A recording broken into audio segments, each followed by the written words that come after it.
Hello and welcome to NARC Live on Wednesday the 4th of January 2023, coming to you live from Norfolk on the east coast of England with Tammy K8ZT. Hello. And me, David G7RP, and a happy new year to you all. Hope you can hear me okay. I've had what a lot of people have had, I believe, at the moment, and only just getting my voice back, so hope you can hear it. If not, my good lady will take over. Anyway, on tonight's show. Anthony K8ZT helps us to assess the effectiveness of our station.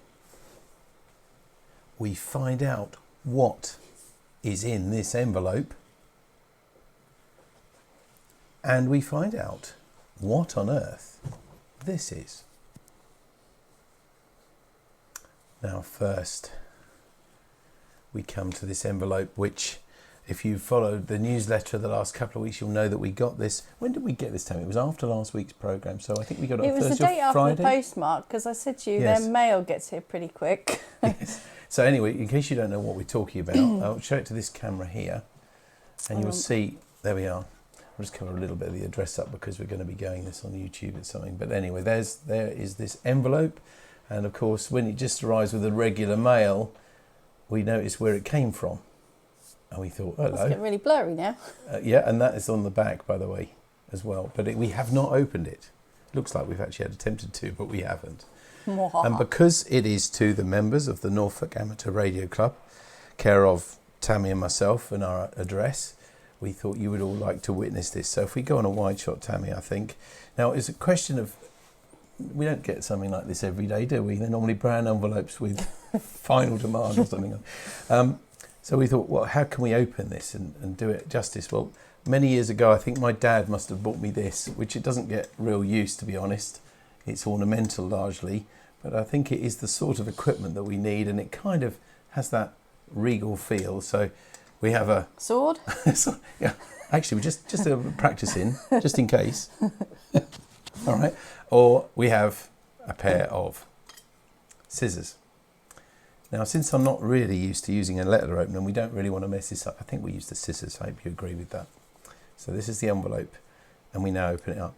I honestly do not know what's inside. I've only got one idea, but I won't share that with you. Oh, by the way, before I open it, though, I must say we did have a few of you commenting, can't wait to find out what's inside.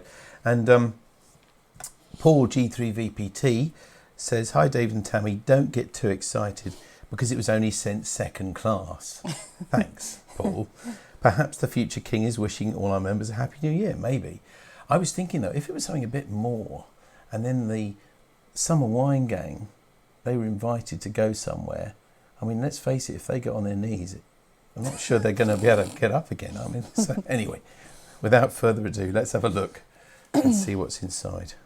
Da, da, da, da. So we thought this would do the least damage to the envelope. Do you want to do this, Tammy? I think you'll be better. You're the craft of the You service. might break it, you mean? No, I think you should have the responsibility, and you're going to now chop it in half, I whatever said to you, it I is. hope the scissors work. Uh-oh. Uh-oh. Let me come from the other way. You can have the honour of opening it. Da, da, da, da, da.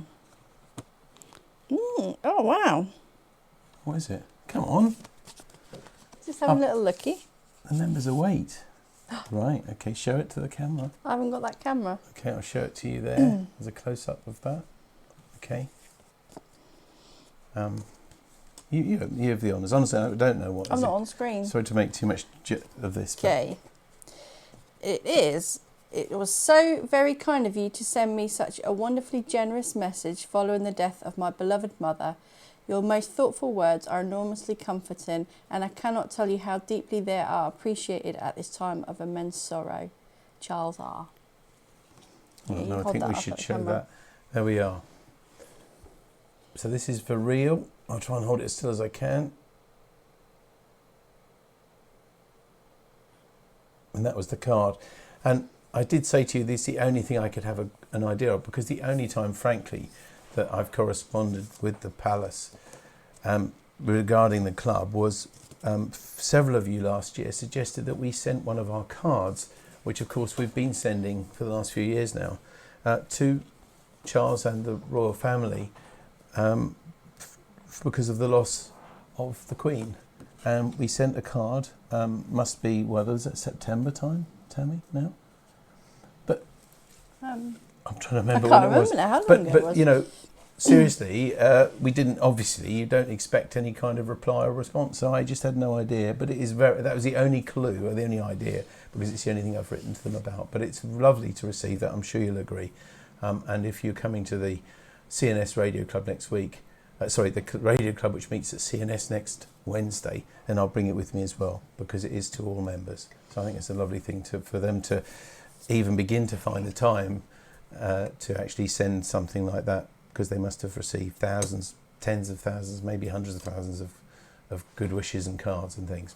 Anyway, it does show, if I might just say it, I mean, it does remind us though that these cards, you know, they do make a difference.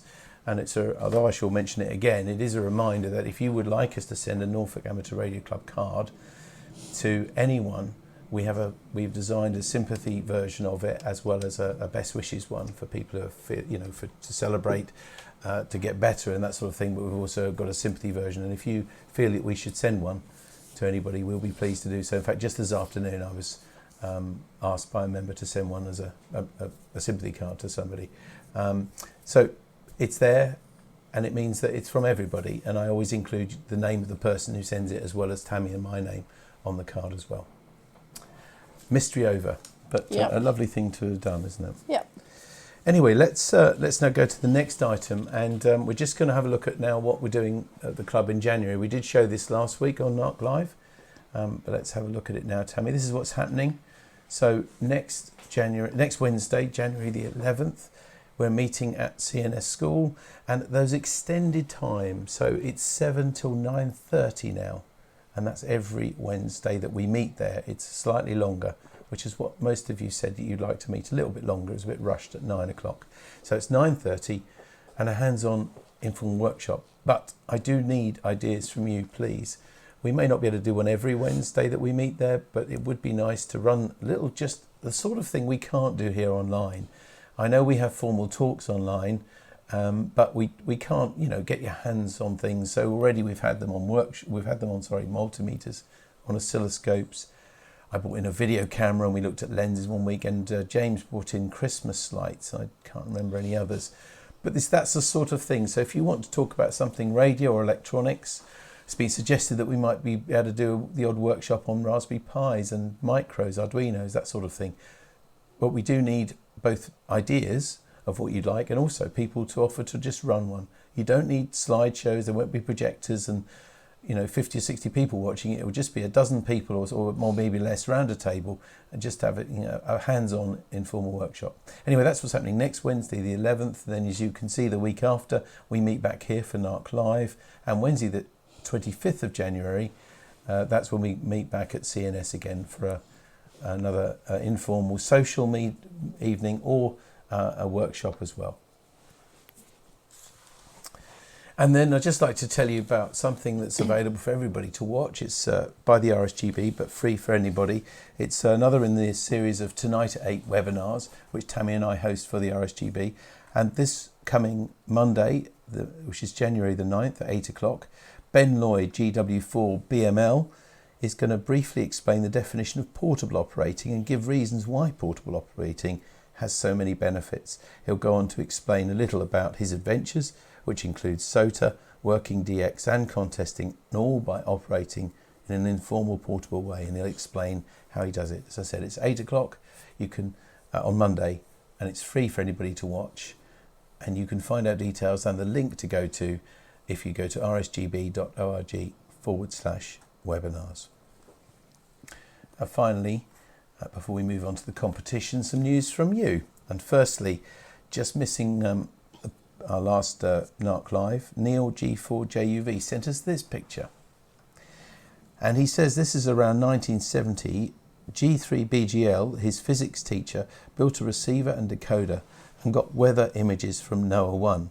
I think these were the first images decoded in the UK before the professionals even. He used a CRT and the spot scanned a negative on the screen. This was focused onto photo paper in a darkroom, and when developed, a positive image was produced. And I love the little comment at the end that Neil says, the rotator is my younger brother. So he was the automated rotator. It's fantastic stuff to see that. Lovely that you had a physics teacher so inspirational and engaging. I was very lucky as well. I had a good science teacher at my school in Acle when I was young, and together with my parents, they really inspired me as well. So it's lovely that schools did do that sort of thing, and hopefully they still do as well. Next we have a picture sent to us by David M6DPZ, which was actually sent to him by his friend Ken, who shared this photo. If you have a look carefully at that sign and then a sort of ghostly image underneath, his friend is in the States, by the way, so we didn't get quite that cold here. It says, "It's so cold outside, the signpost died. You can actually see when the spirit leaves its body." That is very cool. Which is a lovely caption, isn't it? Incredible, really. Thank you for sending that, David. And although it seems ages ago to me anyway that it was so cold, Bob G6PWS sent us some pictures from his village as well. Here we are, and these are some lovely photographs that he's taken. It's nice in this warm studio looking at these cold pictures. Yeah, for a few weeks ago it wasn't really quite so. Have sort of much snow here, did we? No. Look at those. Some just fantastic pictures.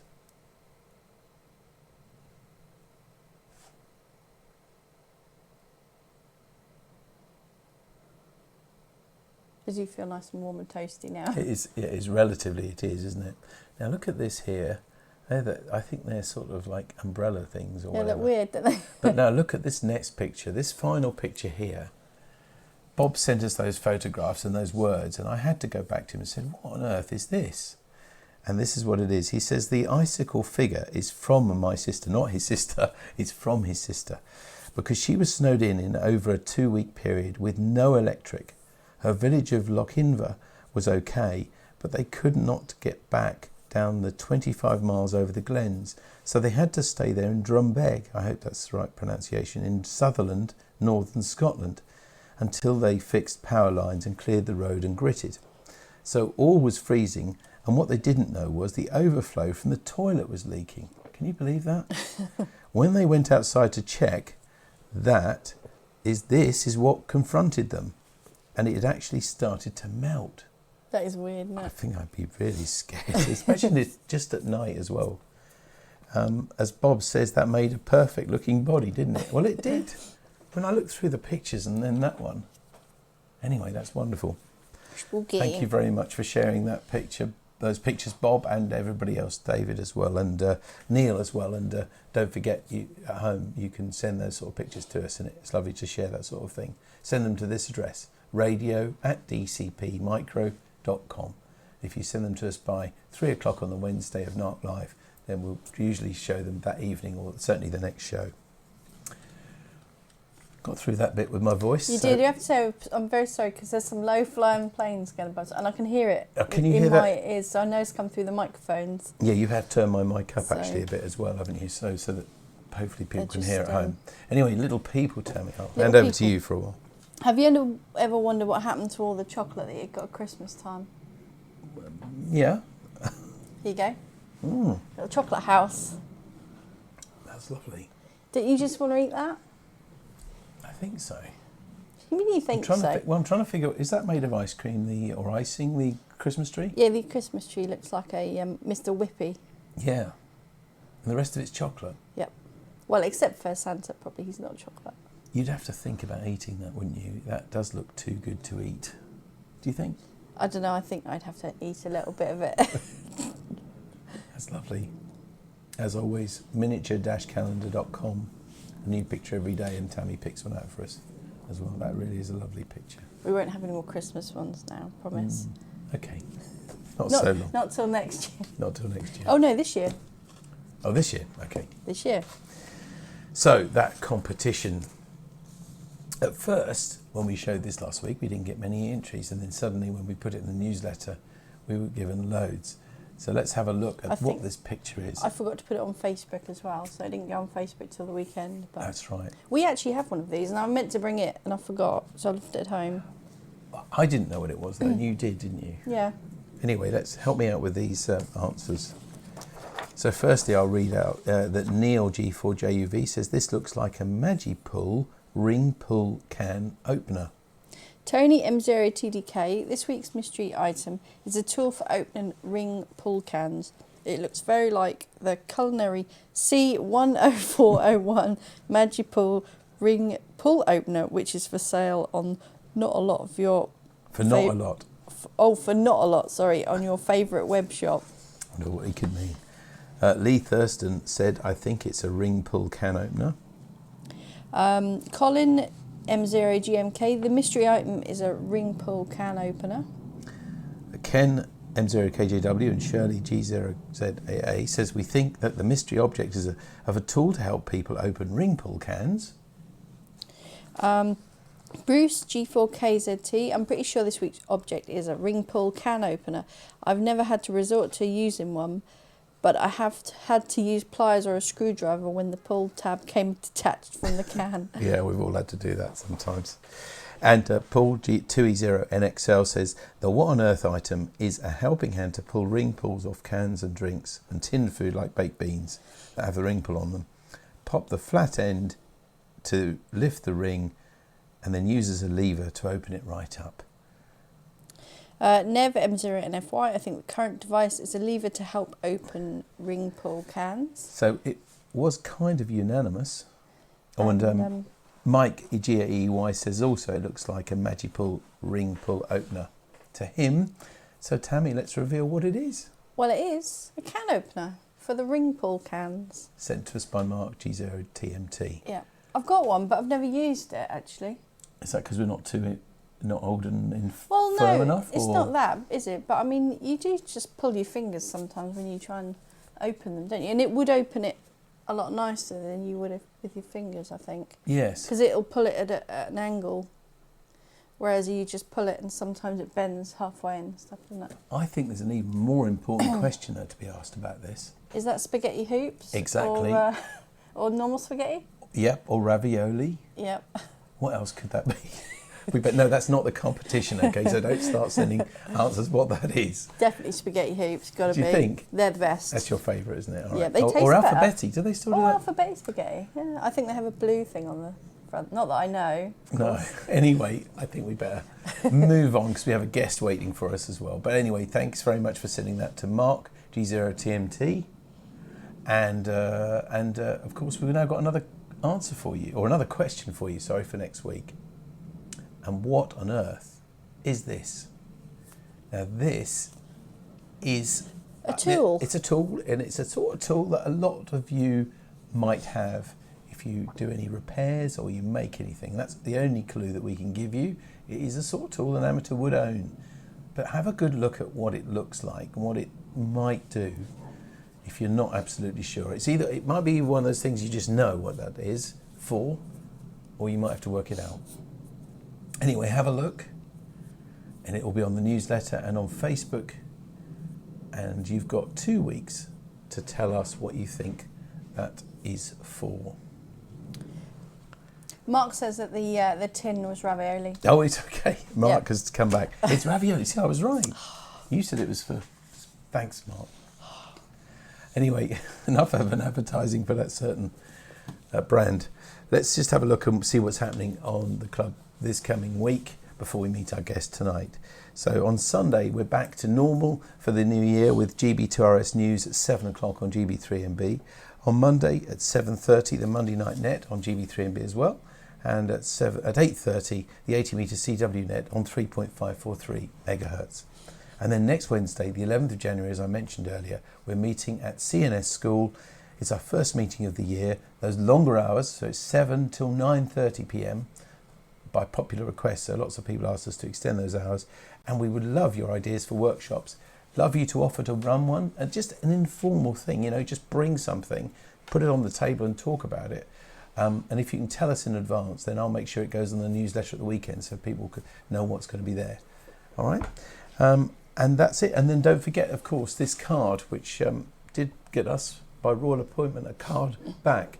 But we are happy to send this to absolutely anybody. They don't have to be a member of the club. They don't even have to be a radio amateur. If you think somebody would be cheered by a club card, from Norfolk Amateur Radio Club. We'll add your name to ours and send it to anyone in the world as well. Just send it down.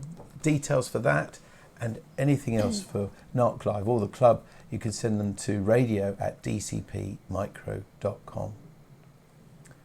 Hope you can still hear me. I feel my voice is disappearing. So that's probably a really good time to introduce our guest tonight. It's lovely to welcome back to NARC Live, Anthony K8ZT. Hello, Anthony. Well, good evening, everyone. You've got a much stronger voice than me, but thank you very much for joining us again. I think tonight you're going to tell us about successful operating and how we assess the effectiveness of our station. Yes, that is correct.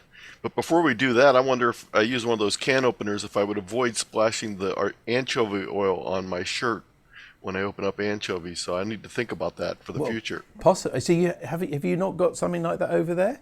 I've not seen anything quite like that. I've seen very small ones that go on your keychain that are designed for opening beverage cans, but I've never seen anything like that with the lever arm on it.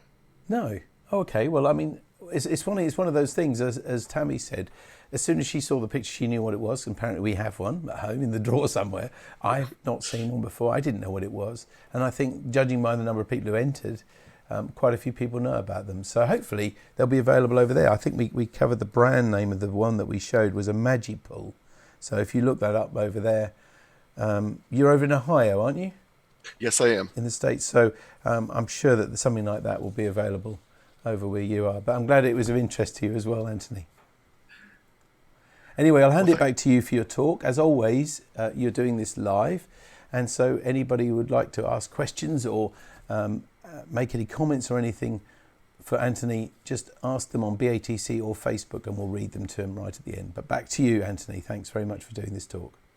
Well, thank you very much. So tonight's successful operating tools for assessing performance. This is my contact information, K8ZT at AWRL.net, and I have a website, K8ZT.com. As usual, there'll be plenty of homework for you, so this is the link to tonight's presentation. I'll also give this at the end, tiny.cc/success-op. That'll give you access to all of the links that are embedded in the slideshow. Anytime you see this little symbol, that means that there's a link or this font telling you that it is a link. So, can you hear me? The age-old question, am I getting out? Can you hear me? Let's take a look at the ways to assess your station's effectiveness. Now, I received, while I was waiting to start tonight, a voicemail, and it transcribed it onto my email. So I want to show you what I received less than 10 minutes ago. Hi, Anthony, it's Tim. When you're around, would you let me know? I don't seem to be able to contact anybody, but I appear to be getting power out. I want to know if I get on the air and if you can listen. So basically, I got the same question that prompted the writing of this presentation from my friend K8ZT just a few minutes ago. So I had to grab that and throw it into the slideshow. So the four components for successful operating that I'd like to talk about tonight are your station. That's the whole system, your rig, your feed line, your antenna. The second area that's going to be part of whether you're successful or not is your technique. The third area is one that we have very little control over, and that's propagation. Although fortunately, as amateur radio operators, unlike most other radio services, we have a wide variety of bands to choose from. So we can currently, by choosing a band that's currently open, we can get around the propagation problem. So that is a very fortunate thing for amateur radio operators, but we don't have any control over propagation as far as changing things. And then the fourth thing is the station on the other side, the receiving station that we're trying to contact. So let's go through some of these things. First of all, at your station, there's a number of things we can actually measure or check with instrumentation or devices at the station. So we can check our power and SWR meter to make sure we're putting out power that we're expecting from our radio, make sure we don't have an excessively high SWR indicating a problem with our antenna or our feed line. We can also use a field strength meter, an antenna analyzer. We can have a monitor setting on our rig that we might be able to push and get a feedback through our headset to hear our signal going out. And then there's also a number of different station monitors and scopes that were very popular during the 60s. This is an example of a Heathkit station monitor. Now, as I said, as usual, there'll be plenty of homework. So all of these are links for more information on using a power watt meter / SWR meter in your shack. And again, when you click on any of these links, it'll take you out to that website or that YouTube video or whatever that resource is, so you can dig deeper into that. Now here's an example of a quick project from W2AEW, and I'm just going to start the beginning of this. I won't play the whole video. But basically he has a little design here for sampling the RF going out of his shack and feeding it into an oscilloscope. Some other tools for antenna analyzing. There's a whole variety of antenna analyzers, and then some other non-specific devices that aren't really called antenna analyzers that we can use for analyzing our antennas. The first one pictured right here in the top with the black case is something that's fairly new. It's called a nano VNA, and this device can analyze various circuitry, including our antennas, filters, etc., and very inexpensive device that we can buy and take a look at our characteristics of our antenna and our feed line. There's also devices specifically referred to as antenna analyzers. MFJ makes a wide variety for different frequency coverages and different price ranges. The MFJ 213, which is pictured right here, is an HF 6 meter 1.8 to 60 megahertz antenna analyzer that you can quickly check your feed line and your antenna. Rig Experts also makes a wide variety of models. So again, just as with our power SWR meter, I have a whole variety of resources here for you to dig in deeper into any of these devices and learn how to use them. Now, in addition to using equipment to check our signal, we can use other hams. So just like my friend Jim was asking me earlier, could I listen and see what his signal sound like? Having a nearby ham friend is a good thing to do. Hams that are readily seeking contacts, if you don't have a friend that you can call on the phone, look for a net that's on, or contests are a great place to make sure people are hearing your signal. The problem with that is you won't get a valid signal report or be able to chat with them, but you will know you're getting out when they respond to you. Calling CQ may be a possible way, but unfortunately they may not just be interested in talking with you personally. So calling CQ may go on deaf ears, even though your signal is being actually propagated around the world. Friends on a mailing list, a text group, local club, Discord, etc. are great ways to get a hold of someone and tell them to listen for you. Once you get that person on the other end, some of the things you might want to consider doing with their assistance would be adjusting your single sideband signal. Adjust your mic for your voice and specific specific microphone for your rig. Adjust things such as mic gain, compression. Some radios even have other audio settings. They may in fact have graphic equalizers where you can change the response to different frequencies of your microphone. And again, I have 3 resources for you here. The first one is called Reducing Splatter. It's part of the On All Bands blog by DX Engineering. Then another article, Clean Punchy Competitive Audio Without Splatter, and a sort of tongue-in-cheek article from Steve Katz, WB2WIK, called It's Not Your Microphone, It's You, talking about your enunciation into your radio's microphone. If you're a CW op and you have that person on the other end, you may want to consider having them help you out with a few things. One of the things you want to make sure is that your CW node is clean with no key clicks.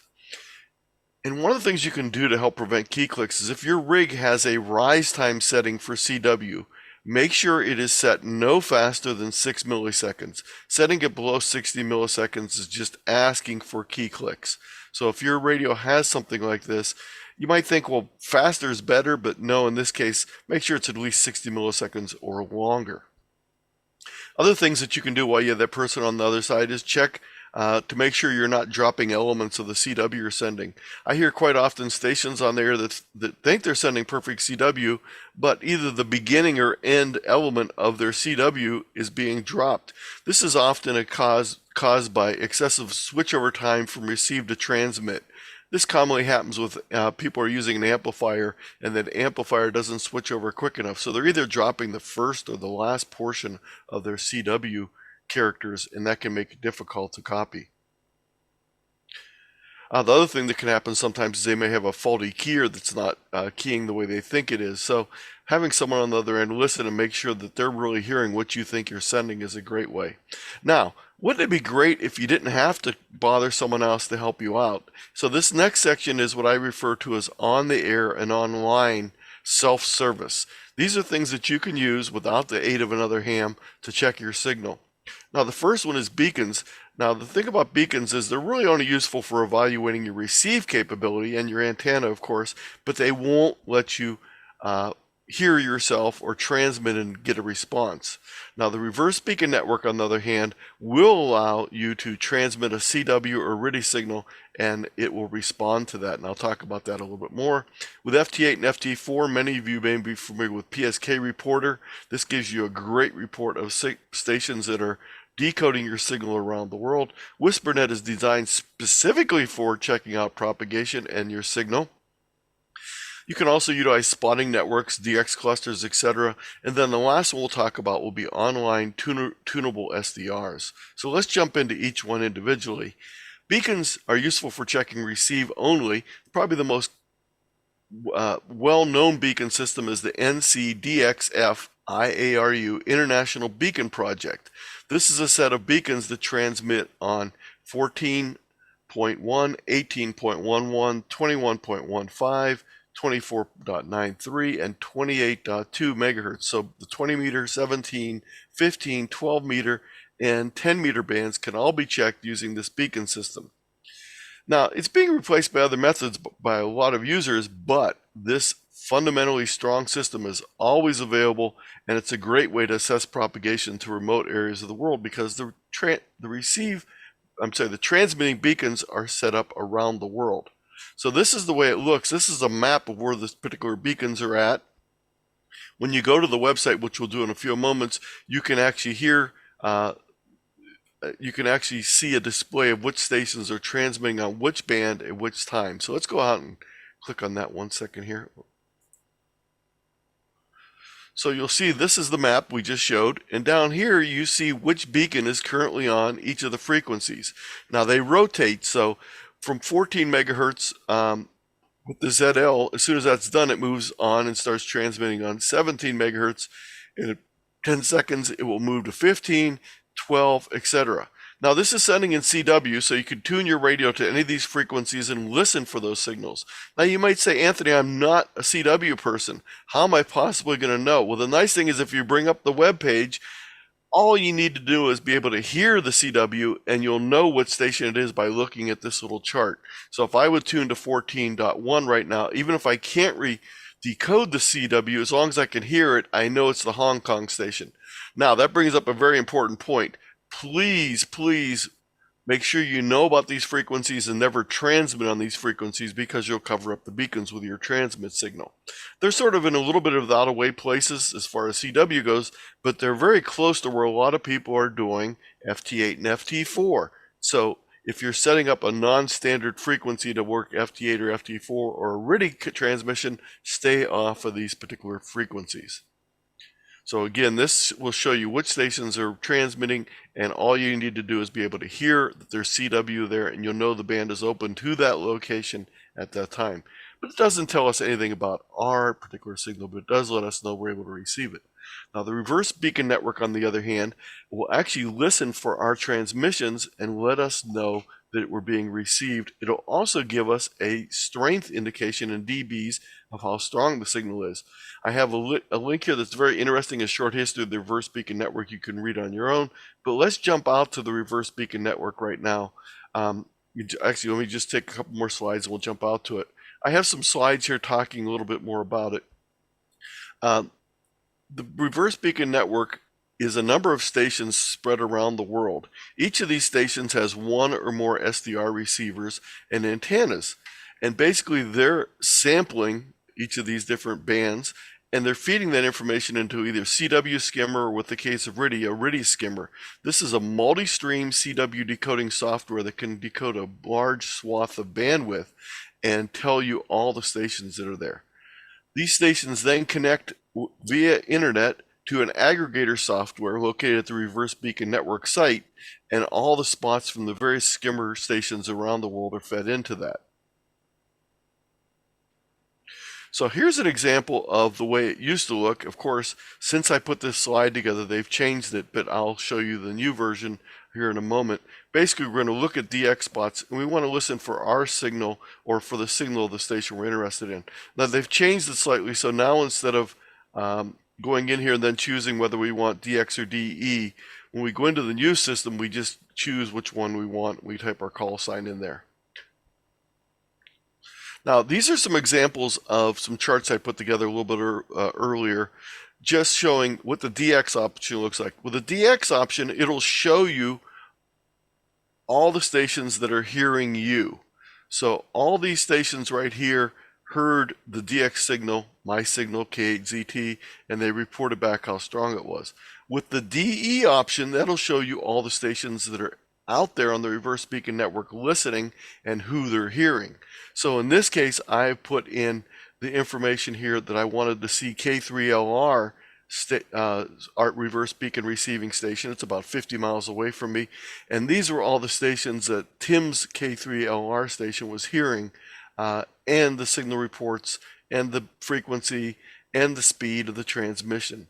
So it gives me a good idea where he's able to hear other stations, and because he's close to me, I would assume that I could hear most of these stations very easily. So we have the DX option when we want to look at one station that's being received, and the DE option when we want to look at one of the Reverse Beacon Network monitoring stations to see what they're hearing. Now, to get your signal recognized by the Reverse Beacon Network on CW, you need to either call CQ or test and then give your call sign twice. Send everything at the same consistent speed, use proper spacing. Now, if you're not a CW operator, again, you can get around this by programming your radios or your keyer's CW memory to send out the specific signal you want. Now, in addition to CQ, there's some other things that will be recognized by the Reverse Beacon Network as being similar to a CQ.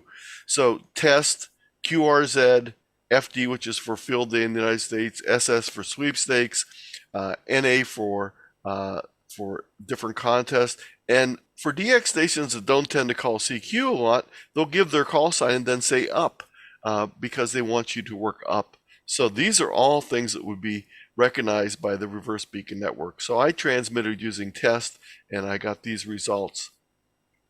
I did an A/B test with my two antennas. I have a Yagi at 50 foot, 3 elements. I'm transmitting 5 watts. I aim my beam at 270, and I transmitted test K8ZT, K8ZT, and it heard me, and it reported back each of the signal strengths on 20 meters when I was sending.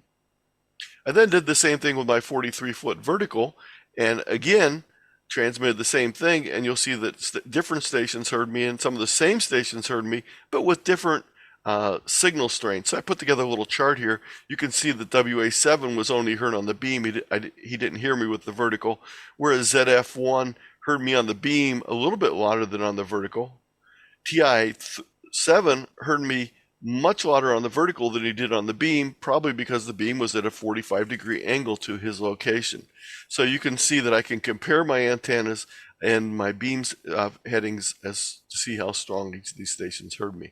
So that's one quick way I can do it. Another thing is I did one day is I went in and I transmitted, and I planned on doing this on all bands, but I forgot to do it on 60 meters and 30 meters, but I did it on all the other bands. And you can see that from 160 through 10 meters, the band was open on this particular day. It was last March of 2022. And I'm transmitting 5 watts, and you can see how strong my signal was received at each of these locations. So it's a good indication of where the band was open to at that time. There's also some analysis tools available where you can compare multiple signals from multiple stations. So I picked a date for the for the 160 contest, and I looked at 3 stations that were in my general area within 150 miles of me, and I wanted to see how they were being reported by other stations. So I plugged that information in, and it generates little charts. There's a bunch of other things you can do as far as comparing stations, but for right now, just the idea of you using it to find yourself. So what I did a few minutes ago, this is the new interface that they started at the end of last year. And when I go here to DX spots and go to HF, it brings me to this screen. And here I am. And now again, because I want to see myself, I'm the DX station, I put my call sign in here, hit the enter key, and it will search on my signal that was heard by other stations. So these are the stations that heard me. And notice I did this 34 minutes ago when I was getting ready to get on. And these are stations that heard me. This is the distance. This is the frequency, of course, for all of them being the same. But notice the difference in signal to noise ratio. The station KI9MM is much too close to me for 20 meters, and so he's only 7 dBs, whereas the station K3M2 at 513 miles heard me at 42 dBs. So you notice there's a wide variety here. So it's a quick way that I could check. Now, if I want to use the spotter, you need to know one of the stations it's on. So I know K3LR is one of the reverse beacon networks. Again, as I said, it's fairly close to me. And we need to set the time here, so I'm going to set the time as months.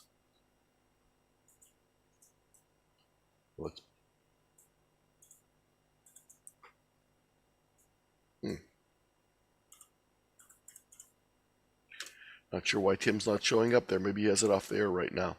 But we could use one of these stations that we had before. Let's just find the, oh, you know why? Because I have my call in there. Let's take that out of there. And here we go. Now we're seeing all the stations that K3LR is hearing and on all the different frequencies. We can do that by changing this information up here. We can also change the bands that we're listening on, and we can find out what is being heard at that location. So I can choose just one band if I want, or I can choose all the bands. Let's just take some of these bands off of here, and let's just see who he's hearing on 17. And there's who he's seeing on 17 and 10 meters right now, and how strong the signals are. So again, that's the reverse beacon network. In addition to that, you can also use the reverse beacon network with some software called ViewProp, and that'll let you have a graphic representation. I will skip over that. You can go back to that a little bit later. You can also use the reverse beacon network for other purposes, and I have, again, some information on basic use, the CW skimmer, how it works with the reverse beacon network, some introductions, how to set up your memory with to set CW memories, even if you're not a CW operator. And Dave talked specifically about the ICOM 7300, which is a very popular radio. You can also use the reverse beacon network for POTA and SOTA operations. By setting this up ahead of time and going to the POTA or SOTA site ahead of time, you can set it up so that when people are getting reverse beacon network spots, it'll also include the park or summit that you're activating. So for more information, go to this link on how to set that up. You can also do it with club groups. If you're any of the CW clubs out there, such as FIST or FOC or LICW, you can set it up so that you'll show up with that information on the reverse beacon network, and you can go to this site to find out more information on how to do that. Now, FT8 and FT4, the tool is PSK Reporter, very popular tool. I'll click on the link. We'll actually go out to it and take a look. I'll put my call sign in, and I haven't been on much today, so let's go to 24 hours here.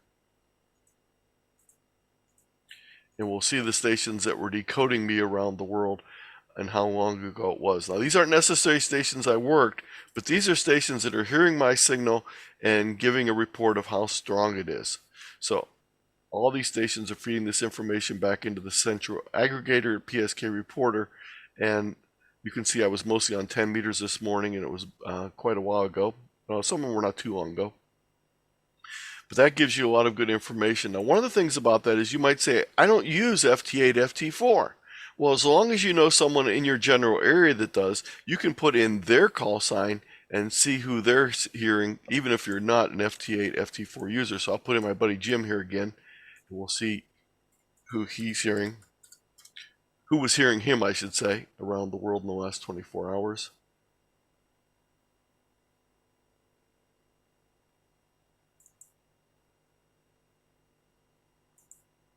We'll come back to that in a second. We'll let that load.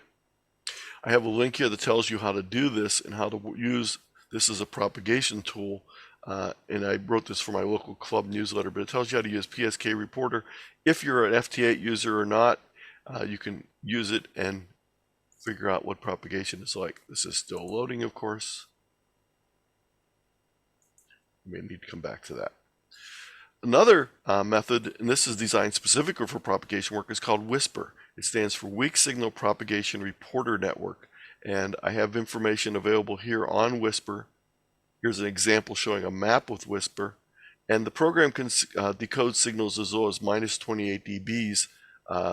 So it's a great tool for propagation. You can transmit a very low-powered signal, and these WSPR reporting stations will hear you and report the information back to the central aggregating website. Let's see if that finishes loading. There we go. These are the stations that Jim heard. So you can see 22 hours ago, he was being heard in the South Pacific very well. And if you hover your mouse over any of these in PSK Reporter, it will give you the details, including the bearing from your location and what type of antenna the receiving station is using, so you get a good idea. Now, the next thing I want to talk about are online tunable software-defined radios. So instead of asking a friend to listen to you, you can pick one of these radios anywhere around the world that are online and free to use, and they'll let you tune in so you can actually transmit and hear yourself live. But even better, you can also record your voice so you can go back and analyze it later. So it's a great way to do an A/B test with 2 microphones or check other things out and have a recording that you can actually listen to. Now, I also use this quite a bit with youth. I work with youth a lot, and many times when I'm working at a school, I'll be doing a bunch of activities with a very large group of students. So it's nice to give them something they can go off and work with on their own while I'm working with the large group. It's also a great way to be able to send home a high-performance single sideband CW receiver with an antenna attached to any student for free. So I had this little 4-page handout that basically I give out to the students. This allows them to find out how these online software-defined radios work. It gives them links to find these particular radios. There's 2 main groups I'm talking about here, the WebSDR and the Kiwi. They work very similar, a little bit different, but they'll allow you to listen to stations around the world. I have a little quick diagram here on how to use the interface. Here's the Kiwi interface, some other places. This last one right here, Radio Garden, is not quite the same. This is just a commercial receiver. It's not like the online SDRs, which are shortwave receivers, etc. But this is fun because you'll be surprised at how many youngsters have never actually tuned a radio before. So they'll be very, very surprised by this. I also have some information on SWLing, some frequency and band plans, some DX clusters. So I'll tell them to go to the DX cluster, find a station that's being posted there, and then tune to that frequency and see if they can hear that station. I also have information on the band plan for the amateur bands and the time of day to use them. So these are great ways to get started with online software-defined radios. Let's just take a quick look, and I'll demonstrate one here. I'm going to turn up my volume a little bit so you can hear me. This may be a little loud. We'll see how this works. So I'm going to go out to the WebSDR, and there's over 150 different stations out there, and you can pick the one you want. We're going to pick this one in the Netherlands to start with. And when I turn this on, you're going to start hearing the station. So I'll do this real quick here in a moment. Let's turn on the audio. We can then tune it to the part of the band we want by double-clicking, or we can type in the frequency. We can change the mode. We can change the filter width. And we can also zoom in on the waterfall.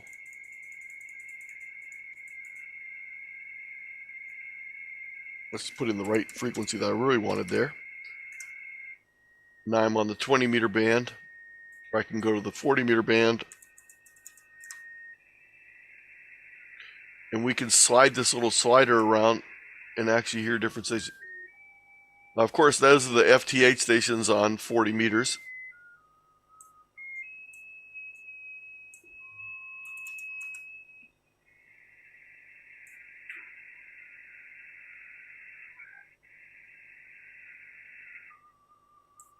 And we can change the CW if we want to, and go down here, listen for CW stations, etc. So we could be transmitting on that particular frequency and then listen for ourselves.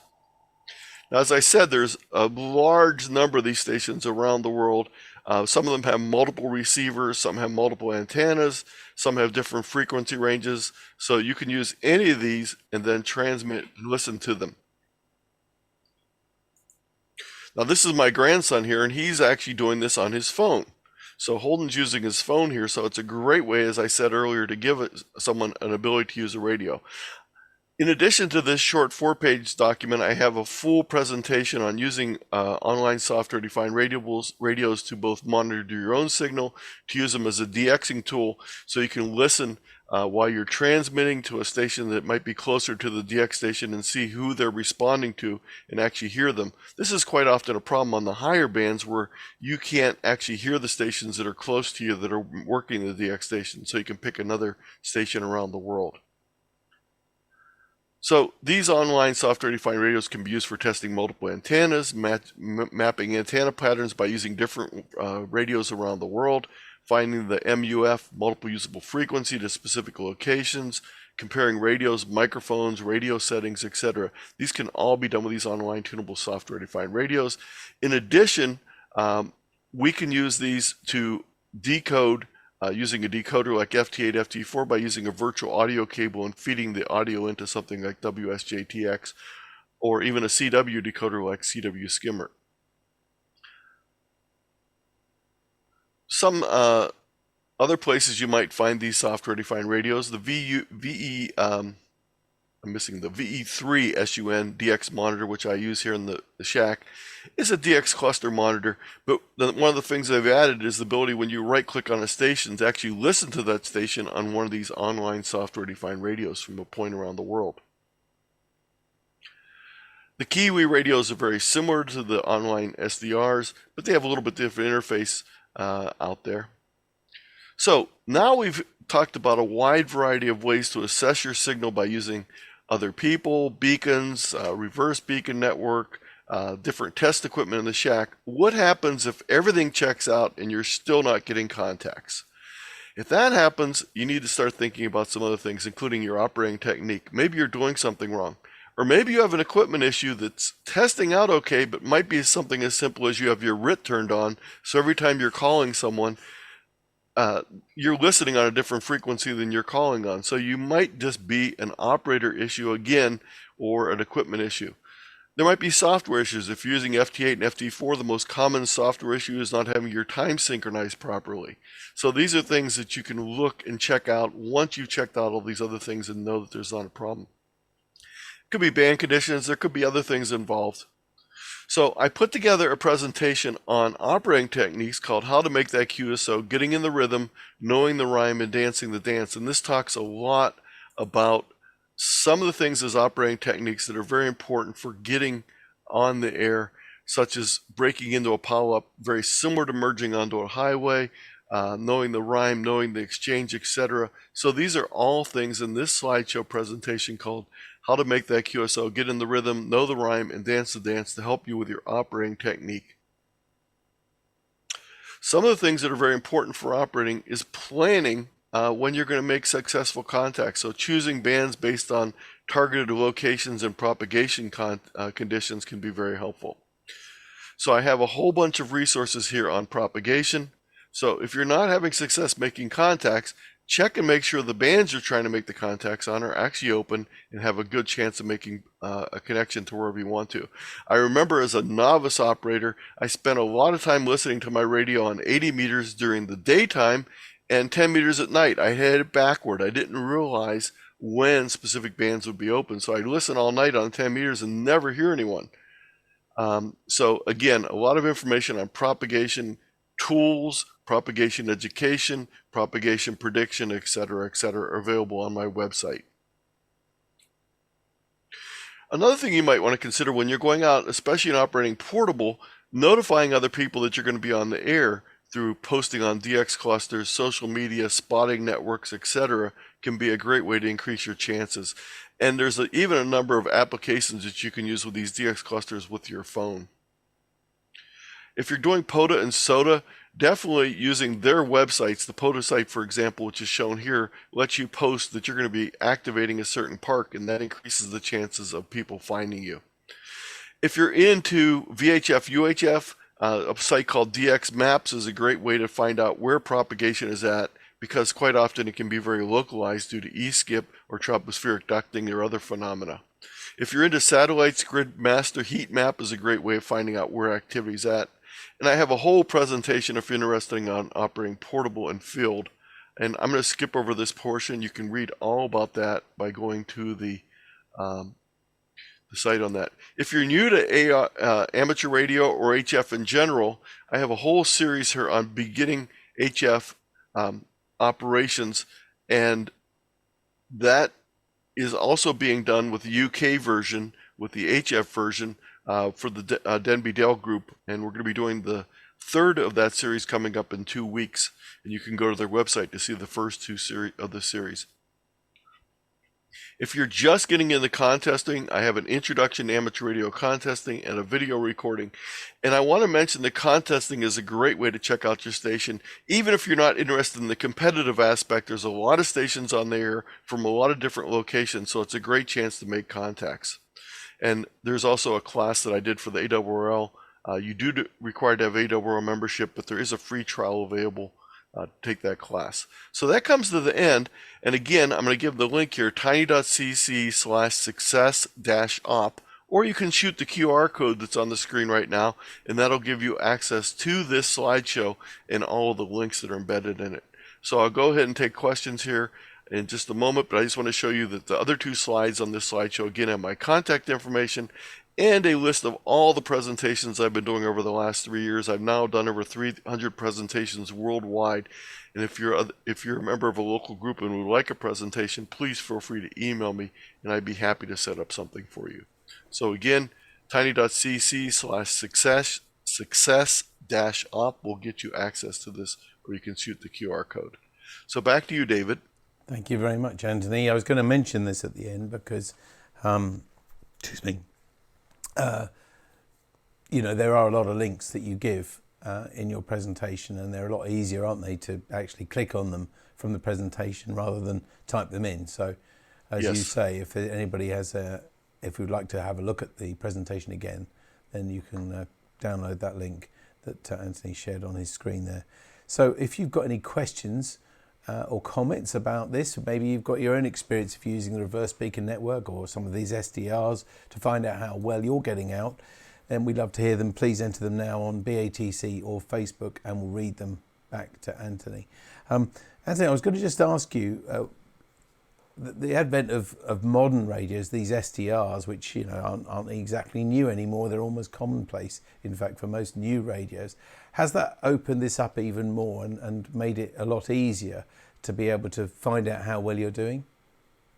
Yeah, I really think it is a very helpful tool, and I'm doing a presentation in another week to a DXing group, because everyone is really concerned about working the 2 DXpeditions that are on this month, the FT5 WW in Crozet, and of course Beauvais, if they get on the island, which we have our fingers crossed they'll do this time, are all-time new ones for a lot of DX operators. So I'm doing a presentation for a group on using FT8 because a lot of these people have not done it.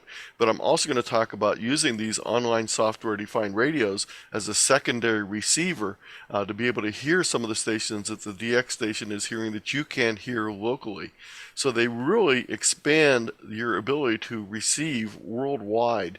And listening to a station closer to the DX station will let you hear who the DX station is hearing and give you a good idea of the stations that they're working. So that is something that I think can be very helpful about using these. Yeah, I mean, you clicked on a station, I think in the Netherlands, didn't you? And immediately you got on. Yes. Is that usual, or I presume these things can only work with one person at a time? No, most of the web SDRs can be used by multiple people. They're set up so they can actually be used by multiple people. They have multiple interfaces. The Kiwi series is pretty much limited usually to one operator, but there's also a ton of those out there. So I've never had a problem where I've not been able to find one for the area I want that's not busy. Okay. Well, I hope that some people at home have got some experiences or questions for you, but if not questions, maybe some experiences themselves, and please do share them now if you can. Otherwise, we'll be we're saying farewell to Anthony. Mike G4DYC has said, Happy New Year to everybody, and many thanks, Anthony, for a comprehensive talk. So Mike is one of our members here in Norfolk, Anthony. I mean, in terms of the actual equipment that you've got at home, if you've got a fairly modest station and maybe an older rig, do you suggest the way to do it then is to use one of these web SDRs? Is that the best way to do it?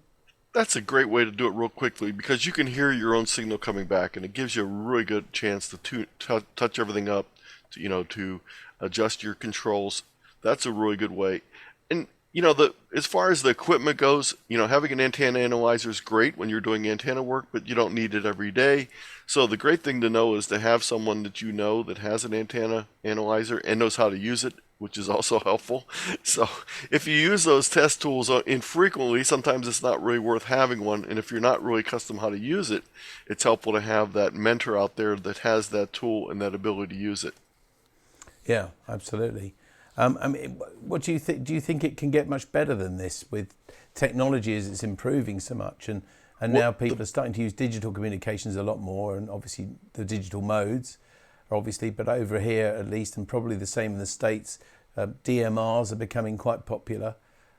Yes. One of the things about the reverse beacon network that I forgot to mention is it only works for CW and RTTY. The reason why it doesn't work for single sideband is because we don't have a single sideband skimmer software that can go through a swath of bandwidth, analyze all the voices, and turn them into data that can be displayed by the reverse beacon network. It's very easy with CW and RTTY because they lend themselves very easily to being displayed that way, but we don't have a voice skimmer yet. Now, with voice recognition software becoming more and more popular, I would say in the next couple of years we probably will see the reverse beacon network or a similar type of tool with the ability to do single sideband. So right now with single sideband, the only way to find out spots on single sideband is when someone physically puts a spot out to a DX cluster. So we don't get the same number of stations. And if you've worked any big contests like the CQ Worldwide, you'll see that in the phone contest, there's rare stations that are being spotted quite often, but less rare stations don't get spotted because it requires someone manually doing it. Whereas in the CW version of it, you'll see all the stations getting spotted, and even including domestic non-DX stations, because the reverse beacon network is basically automatically gleaning all those from the band activity. So the advent of a voice skimmer would allow us to have a reverse beacon network that was capable of posting single sideband contacts on it.